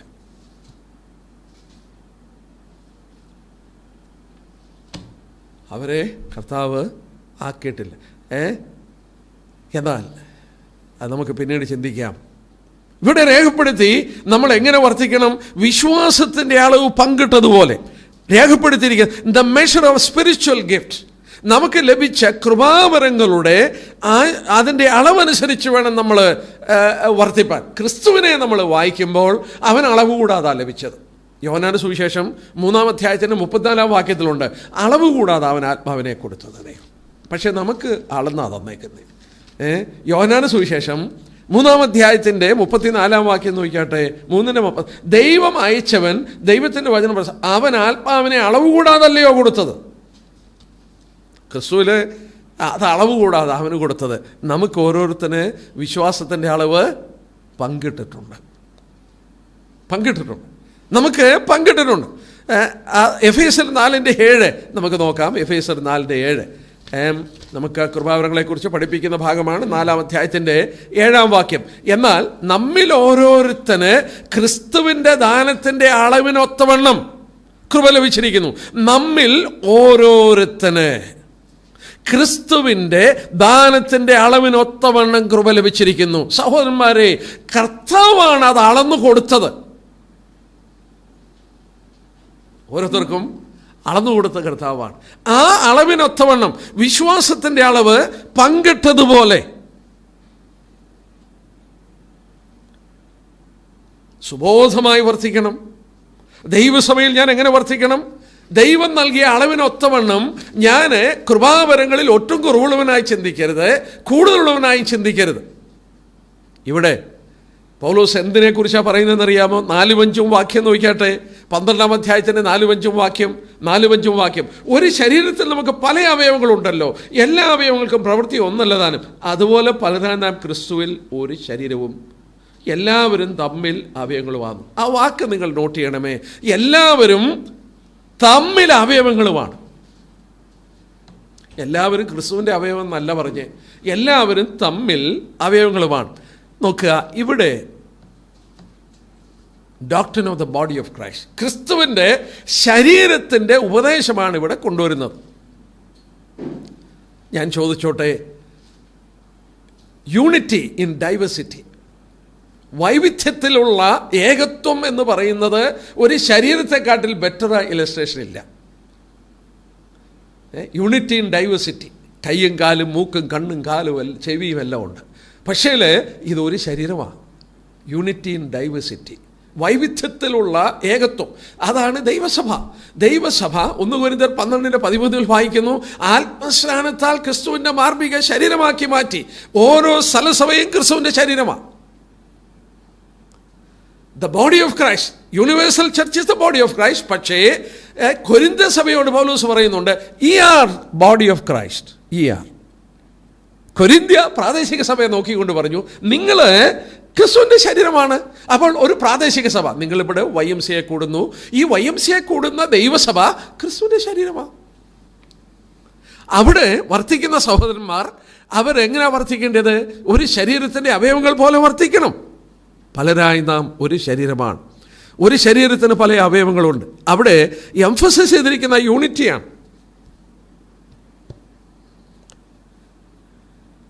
യെസ്, ഈ അധ്യായം തീരില്ല, ഞാനിവിടെ നിർത്തുകയാണ്. കർത്താവ് നമ്മെ സഹായിക്കട്ടെ. ചിന്തിച്ചുകൊണ്ടിരിക്കുകയായിരുന്നു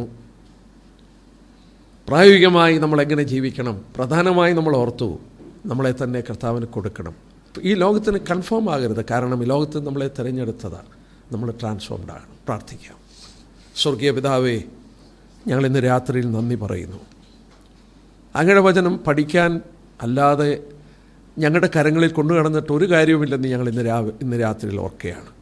ഞങ്ങളെ രൂപാന്തരപ്പെടുത്തുവാൻ, ഞങ്ങളുടെ മനസ്സിന് രൂപാന്തരം സംഭവിക്കുവാൻ, ഞങ്ങളുടെ കർത്താവിനെ കാണുവാൻ, ഞങ്ങളെ കർത്താവെ ട്രാൻസ്ഫോംഡ് ആക്കുവാൻ, ഞങ്ങളുടെ മനസ്സിന് രൂപാന്തരം ഉണ്ടാക്കുവാൻ നീ നൽകിയ നിൻ്റെ വിലയേറിയ വചനത്തിനായി നന്ദിയോടെ സ്തോത്രം.